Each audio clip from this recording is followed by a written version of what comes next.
Hi, everyone. Welcome to Retire with Style. I'm Wade. And I'm Alex. And we're ready to begin a story arc today on the topic of safe withdrawal rates in retirement. Before we get to that, though, Alex, we usually like to do a little bit of chit-chat at the start of Yes, each a podcast. little bit of chit-chat. We do get some feedback from listeners who don't always appreciate that and feel that maybe there is too much chit-chat, more so on your side than my side. But I do know you like to ask about the weather and so forth. Yes, I don't think it's a chit chat. I think we get tons of great comments. We really do. So that's not the issue. But every once in a while, we get these that are that are like a dagger in my soul. Largely, it's me. That way. Yeah. Before we lose any listeners here, let's really dig into the matter today. And so, really, So enough chit chat here. We're going to talk about a topic that is important, although maybe not necessarily that important in the grand scheme of things. We have been talking about the funded ratio, which I've increasingly come to view as a better way to approach thinking about retirement planning. And a simple reason for that is because people have expense needs that change over time, not just overall expenses, but how much do they have to take out of the portfolio? So if you're delaying Social Security, you need to spend more from the portfolio before Social Security begins. And there's tons of issues like that. And that really limits the usefulness of the quote unquote safe withdrawal rate discussion. Nonetheless, this is an important topic, and it's something people care about a lot and will debate extensively and have many disagreements about. And it is an area where I kind of made my name as well in terms of talking about some of these issues. And so we're beginning a sequence of podcasts on the question of safe withdrawal rates, or more generally on how much can you sustainably spend from an investment portfolio in retirement. And because we're not very good at planning, we don't know how many episodes that will be at the start. We'll work. It'll be a bunch. There's an 80% chance that it's going to be a bunch. So wait, are you saying that this was an area of research interest initially, but we've kind of gone away from it, but we're going to cover it anyways? Is that right. kind of no, more or less. I mean, there was the golden age of retirement income research was really 10 years ago, and that's when this was a really hot topic about. Well, we've had Bill Bengen's 4% rule, and we'll be talking quite a bit about that because that really is the starting point for any sort of discussion. But the questions are: is that number too high? Is that number too low? We'll talk about reasons to consider for each of those points. But again, ultimately, it's not necessarily a useful way to think about overall retirement spending. It's something probably that fits better for more discretionary types of spending, of just how much can I spend from my investment portfolio to really enjoy the overall lifestyle, but understanding that no one's going to use a constant distribution from their investment portfolio, which is one of the things that is assumed. They're almost like mile markers. I will say this from a practical standpoint. As you know, Wade and I are principals at McLean Asset Management. And, there we're actually applying research into practical application. And no one really uses all of these kind of rules and everything like that we're going to talk about in practical application to the T. I mean, we'll bring in a few advisors from McLean and just ask them that. How does this actually work? And I seriously doubt that I know more than 5 advisors that even attempt to do anything like this on a year in, year out basis with all of their clients. It's just not practical. But it serves as, these sort of the 4% rule or whatever. I mean, I think it's good. It's good for journalists to have articles to write about. But I don't know, the practical usefulness beyond just guardrails or mile markers, if you will. It's good for calibrating expectations. It's just not something you can really use in the day-to-day management of retirement. But that being the case, and this is we're starting this arc because we're effectively doing it. It happens to be chapter 4 on Wade's book, and we're kind of going through Wade's book. Yeah, the retirement planning guidebook. See, Wade doesn't miss a beat to get it in there. But this is largely, if you're really thinking about this, and the whole overall reason for the podcast is Retire with Style, is that this is going to be a very relevant strategy for those in the total return approach. for those whose research style is the total return approach. And as Wade said, he was talking about discretionary spending. I mean, they would throw in a lot of essential spending where the portfolio is going to be doing a lot of the heavy lifting. And so there you have to think about what are strategies to take sustainable withdrawal rates from. We have no issues with it. We're just pointing out that the way the research is done, I think it does lack some practical applicability, but there are good estimations that, put you in the zip code of what's feasible, what's not. And it is the heart and soul of the total returns approach. And it's especially important for total returns because this question of how much can I spend from investments? Since I am trying to fund all my retirement expenses from investments, I really need to have a good handle on that. With some other styles, you're not as dependent on the investment portfolio. The investment portfolio is more for discretionary types of goals. And then you don't have to be as nervous about, what is the safe spending rate from the investment portfolio? So it is something, it has applicability to all retirement styles because all retirement styles do include distributions from an investment portfolio, but it has special applicability to the total returns investor in retirement. And that's probably enough of an intro to start getting into it. And with this first episode, we're not going to get all the way up to the 4% rule because there's really a more important foundational starting point. And it may give flashbacks to people. If you ever had a business calculator, you can remember back to what we're talking about today. Business calculators have one of the things they can do, there's a row of 5 buttons where they ask there's 5 buttons. You have to decide your inputs for 4 of them, and it solves the other one. How long are we talking about payments lasting? What is the rate of return? How much money do you have at the start? How much money do you want to have at the end?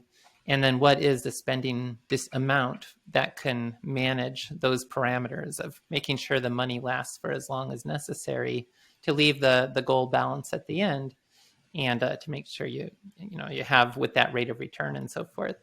And I think people do this when they're on spreadsheets, Wade. They get a big old Excel spreadsheet and they just put 60, 61, 62, 63, 64, 65, one column of age, one column of returns, one column of expenses. It's effective what it's doing, but a calculator can do all of that in one shot.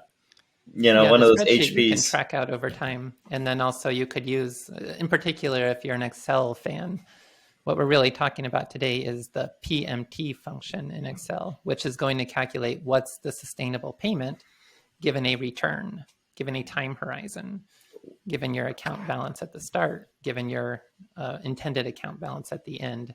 And you do have to put a negative sign in Excel, which I think is extra confusing if you want to have money left at the end. Wait, did you just hear that sound? Did you hear that? No, was it people stopping listening? Yeah, that was the sound of half of the audience just jumping off once you started referencing Excel sheets. Well, no. But this is the genesis ultimately of the 4% rules. Was just somebody took a spreadsheet, put it all down, and then let me see how this works, and started having fun with numbers, if you will. But the basic building block of that is this: it's what Wade said. What's the return? What's the expected return? What's the time horizon? What's the money coming out, etc. And right, and it's so. Someone might have heard what Alex said and say, wait a second, no, the 4% rule didn't have a fixed rate of return. It accounted for historical market volatility. But it's the same idea of as we get into that, he was responding to really a more simple way that people were thinking about spreadsheets was plug in the historical average stock market return, assume that's the average return you're going to get, calibrate your spending off that. And that can give dramatically high spending numbers that have a very low probability of working out because there is a volatility around the average. But we're not yet ready to really dig into that volatility. We are just talking about the basics here. So, I mean, again, suppose I have $1 million at the start of retirement. Suppose I'm willing to spend that down to 0. Suppose I want that to last for 30 years. And then if you're jumping right into things, suppose I want to spend $40,000 a year. Now that's the PMT number that we'd solve for, but we need to know the rate of return. That would be a 1.31% real return. So 0.0131, we plug that into that PMT formula, and we're going to Did you just figure that out off the top of your head? Oh yeah, I've got that. No, I know what goes into the 4% rule. But a 1.31%, and that would be a real return. And this is a detail too, that if the payment's going to grow with inflation, you're talking about real returns. If you just want the payment to stay level, not growing with inflation, then you can talk about the nominal return that adds the inflation component in as well. So a 1.31% real return, maybe with a 2.5% inflation rate, that's getting you up to over 3% in that case. So Wade, if you have the basic inputs, and I'm going to speak to the most common denominator sort of audience, just to make sure everyone catches this, because I think it's very important in terms of what goes into this, because sometimes people just hear the end result and they think it's all Greek to them, right?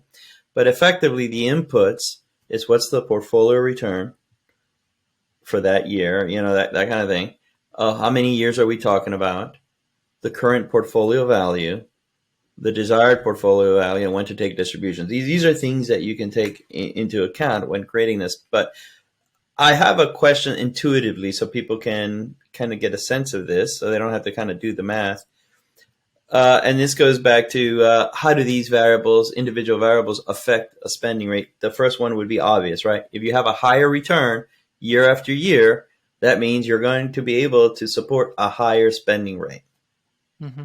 Correct? Yeah. You want to follow that logic? Actually, yeah, Alex, this kind of discussion is why it's important to start here, because this is really the heart and soul of a sustainable spending strategy. And then it's just time to debate what's a reasonable rate of return, what's a reasonable longevity, and then you've got your answers. But right, if we look through these foundational pieces, a higher return assumption, I think, should be pretty clear, supports a higher spending rate. Longevity would be the other one. How long do you want the money to last? It's maybe a little bit less obvious, but probably pretty clear as well, that the longer you want the money to last, the less you can spend, because you have to stretch that asset base out for longer. So a longer retirement planning horizon would then lead to a lower spending rate, all else considered.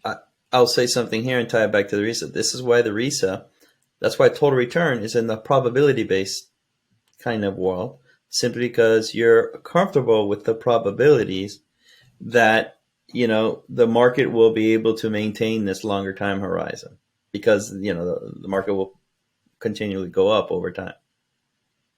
Mm-hmm. And then the third factor is, do I want money left at the end? The 4% rule allows you to spend the portfolio down to zero. So if you're trying to create the 4% rule, you could put in a zero.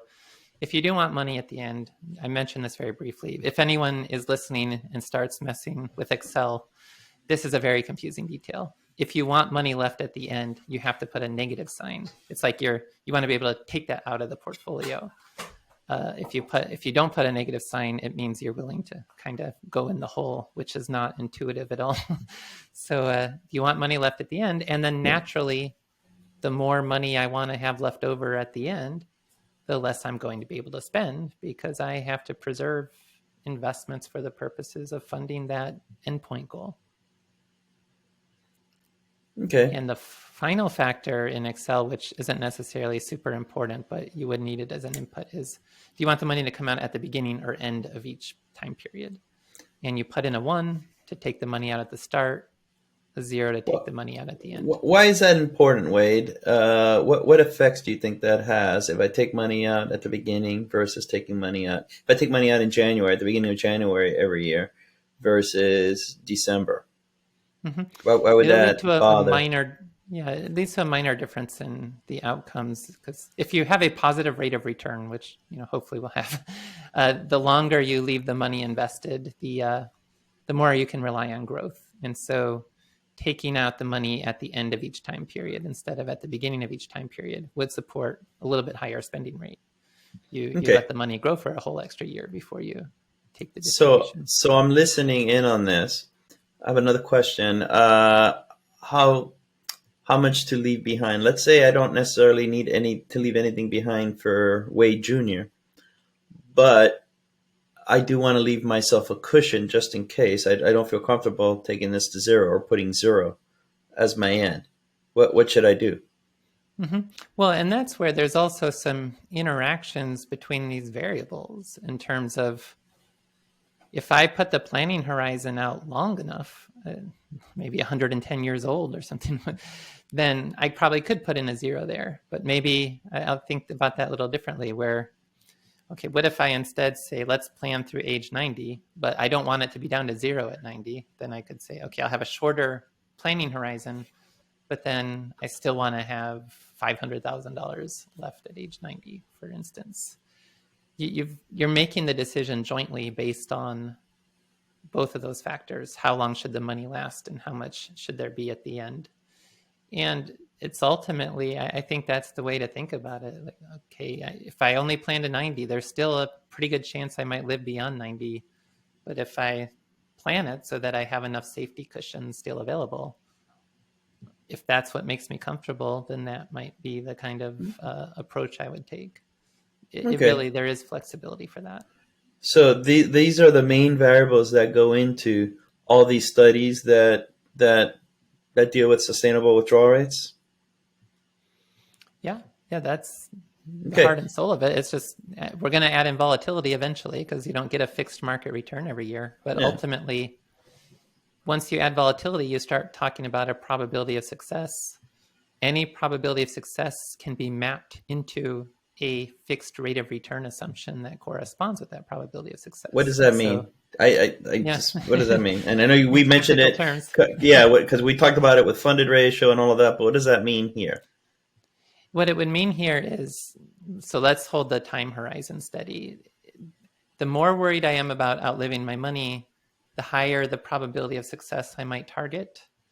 The higher the probability of success that I want, implicitly then, the lower the rate of return assumption I would use, because I need to have a return low enough that I feel confident I will outperform that return number.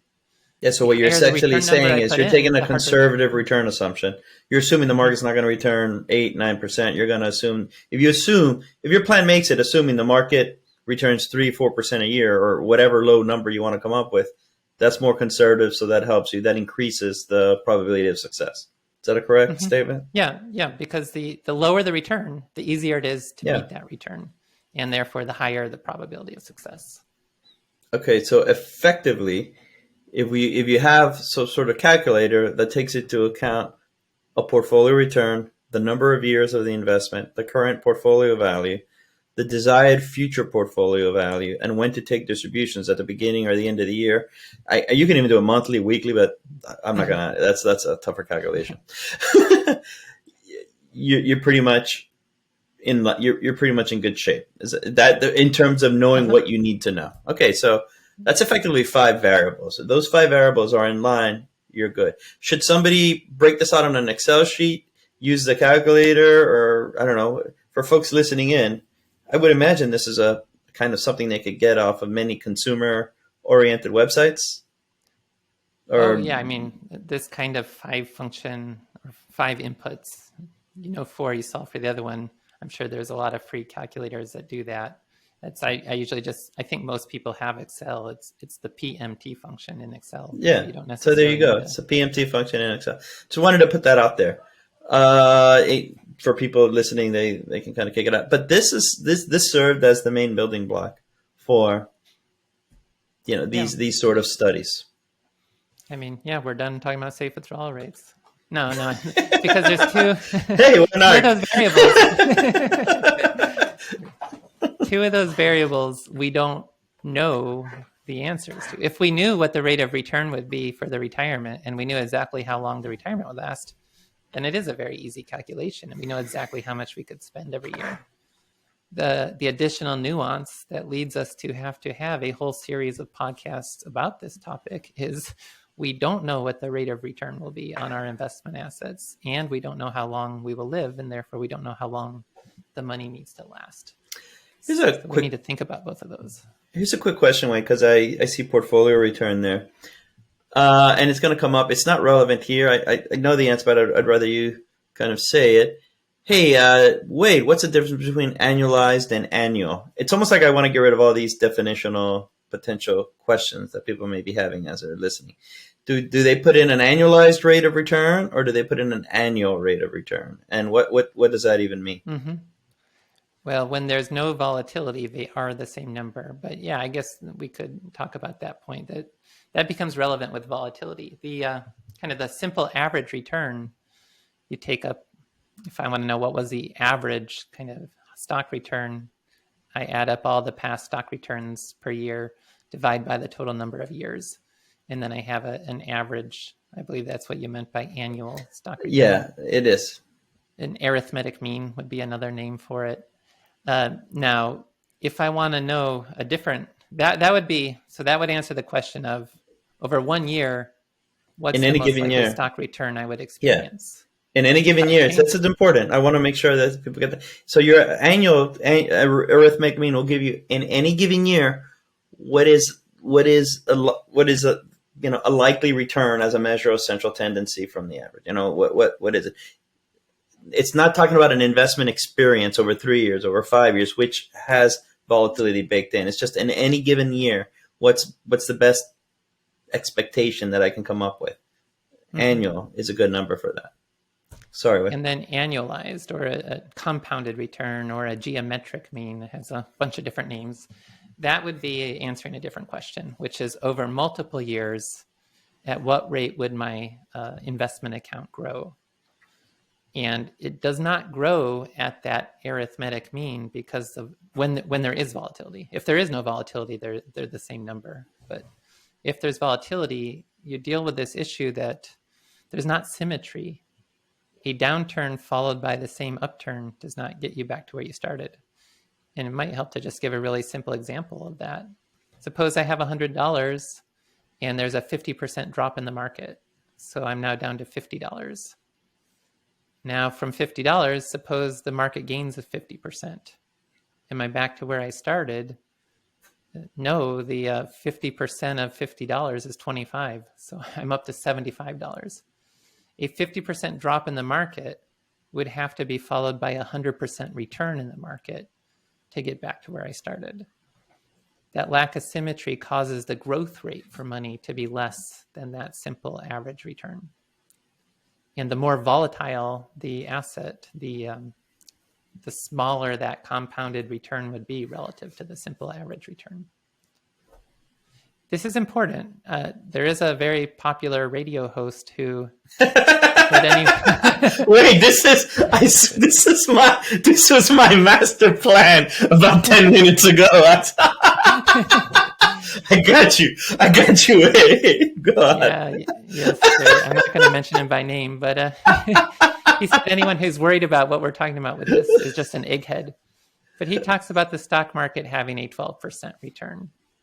That's not a real return. That's an arithmetic mean and a simple average return, including inflation. But that's not meaningful for what he was talking about, which is the growth of money over time. Even if you believe the stock market has a simple average return of 12%, it doesn't mean your money is going to grow at 12% a year. Because of the volatility, the number will be less. It would be historically something more along the lines of a 9% type of compounded return.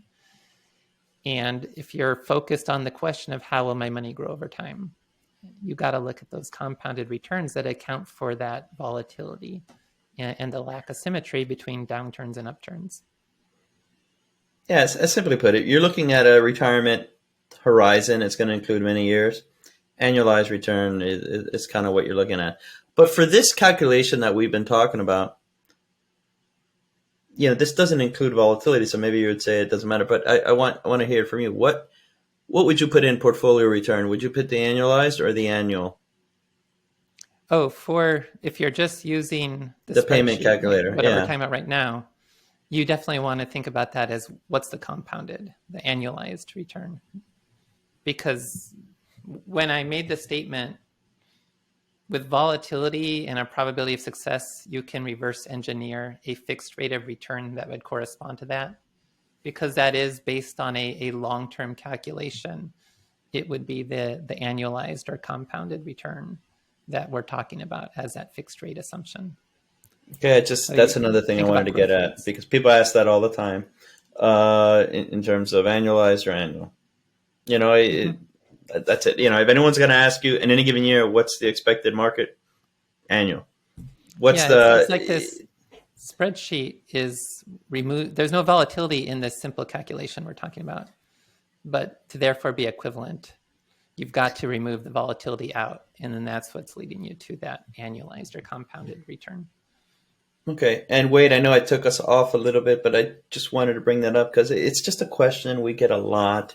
And frankly, even some advisors, you know, every once in a while will throw that at us, like, what's the difference between annualized and arithmetic? And you know, other than doing a double take, like, really, you're really asking that? You know, it merits talking about. Okay, Mm-hmm. If you're actually doing some sort of Monte Carlo plan, usually the inputs are set up where you do put a simple average return plus the volatility, and then that will give you the foundation so that their simulated returns are annualized. okay, okay. Wait, I see we're 26 minutes in. Do we have enough to talk about the other piece, or do you want to maybe have it as Well, a two-parter? What do you think? yeah, I think we can at least talk about longevity because we're not going to spend as much time in the series on that issue. Okay, Our focus is much more going to be on the volatility of returns. okay. But with So longevity, it's what do you want to assume as a planning age? It's kind of the question to deal with. well, let's unpack that then. Okay, so we talked a bit about the port. So there, remember, in the variables, there's portfolio return, number of years, which is longevity, number of years you're going to live, current portfolio value, desired future value, when to take distributions. So number of years. How do we come to that assessment in Mm-hmm. a some sort of scholarly way? Right. It's the big question. It's so this is where, as we in this conversation get to the 4% rule, the advice that was based on was suppose you had a 65-year-old couple. The idea was it would be unlikely that either of them would live past age 95. So let's build a plan through age 95 or for 30 years. And if the money will last for at least 30 years, we could feel reasonably comfortable. We're not going to outlive that. And so that plan would be fine. That is an out of date number at this point because that study that created the 4% rule was from 1994. And people continue to live longer with each passing decade. On average, it's about a year per decade. So if your parents were 30 when you were born, you just as a simple approach, you don't base your longevity on your parents precisely, but add 3 years to that to reflect sort of these continually improving types of longevity situations that we experience. But then, okay, so what do you do? I like to explain it pretty simply that there's a calculator that retirement researcher or RISA or any of us, we don't have any affiliation. It's through the Society of Actuaries, and it's longevityillustrator.org. And it's a really simple calculator. You can spend 10 minutes and get your sort of projected planning age. And we'll You can have do it in it the for, show notes. Remember, yeah, let's yeah, remember to yeah, put that in the show notes. yeah, longevityillustrator.org. But you can do it for one or two people. You just put in age, gender, smoking status, which really matters a lot, and then an assessment of health as poor, average, or good. And then based on that, it will give a distribution of longevity numbers for that person or for that couple. And so it will show for different percentiles. Now, with the RISA, we talked about the front loading versus back loading preference as one of the secondary characteristics, where if And you're a what does that front mean loader, when you just? Okay, yeah. sorry. Go ahead. Yeah, if a front loading preference, that's the idea of I really want to enjoy the early years of retirement as much as possible while I'm alive and healthy. If I have to make cuts later, fine. If I have a backloading preference, it's no, I'm much more worried about outliving my money, and so I do want to potentially spend less now to better protect my future self. And I think a fairly reasonable way to simply interpret that is if you do have more of that front loading preference, look at the 25th percentile of results for the longevity illustrator. If you have a backloading preference, look at the 10th percentile.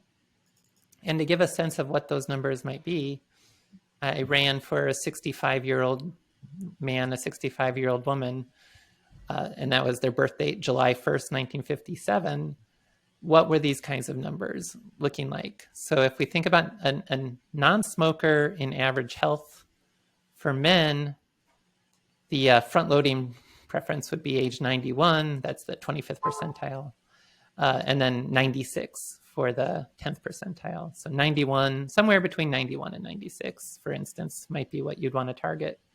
For a woman, same situation, non-smoker in average health, those ages would be 94 or to 99. Women do live longer than men.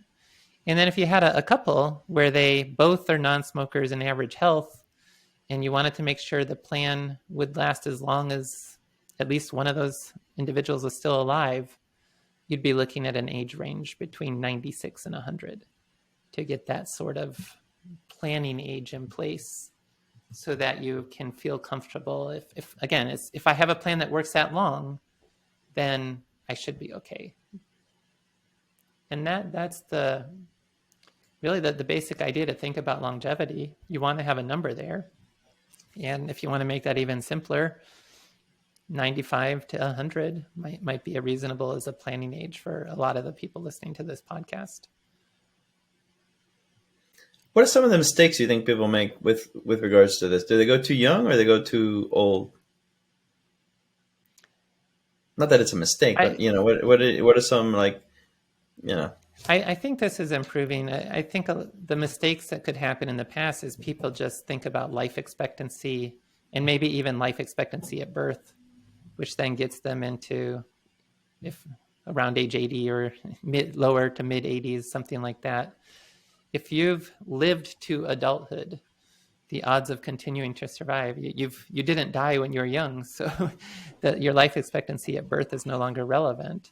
Plus, it's not necessarily relevant anyway, because there's still like a 50% chance that you'll live beyond the average life expectancy. So you probably really do want to look at something longer than that. And so anyone who's saying, no, I'm never going to make it past age 80 or past age 85, those people, unless they do have some valid medical professional agreeing reason that they do have a health issue that will make it hard to live that long, I think a lot of people might be really underestimating their potential longevity if they're thinking that something in the early to mid 80s is all they really need to plan for. I agree with you, Wade. I mean, one of the reasons I was asking you, because I think they do underestimate, simply because I've kicked around that site, and a caveat that it may be apparent to some, but I want to make sure it's apparent to as many people listening is, and you said it, but if you live to, it's one thing to be born and say, okay, his life expectancy is whatever, 85, just to say a number, right? But if that person gets to be 50 years old, that means that you've taken, very insidious kind of illnesses off the table, that may have happened to children and early deaths and things like that. You've taken that off the table. And so if you live to like a certain age, let's say you live to 50 and then look at your life expectancy as opposed to when you were just first born. I mean, it does kind of, the news is good, on many levels in terms of being able to continue to live. And so it's very different, the life expectancy of someone who's 50 versus someone who's already 80 versus someone who's already 90. And those things make a difference on this longevity illustrator. And the other piece is Wade alluded to percentiles, looking at the 10th percentile. If you want to be conservative, looking at the 25th percentile. And that means that you'll outlive 25th percentile, you outlive 75% of the people, that kind of thing. And so, we get caught up in this Monte Carlo realm of, I need a 95% probability of success. I need a, high number where I'm going to outperform 95% of all potential outcomes. Well, that's like using the 5th percentile, right? If you kind of, shifted it to age, right? And so I think it makes a lot of sense to pay attention to the percentile of the aging that you feel comfortable to live to, from your point of view of being conservative or being a little more aggressive.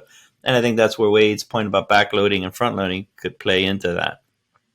I think you kick around longevity illustrator.org, and your eyes will kind of open in terms of, oh wow, because it's one thing to say, okay, average is living to 90, but again, 50% of you will outlive that.